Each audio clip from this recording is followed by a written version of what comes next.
21 มีนา มีหยาดน้ำตา มีทั้งความตาย มีเสียองค์ขะเสียแขนขาย้อนสงครามทำลาย สิ่งที่เหลือค้างไว้ คือเพกายเพใจ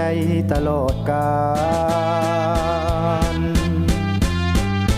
มูลเสือประวัติศาสตร์น้ำใจวันนักรบเสียองค์ค่ะและเสียสละชีวิตเพื่อประเทศชาติ21 มีนา 1946 หา21 มีนา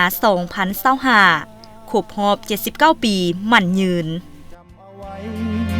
ผนงใจสู่ลูกและหลาน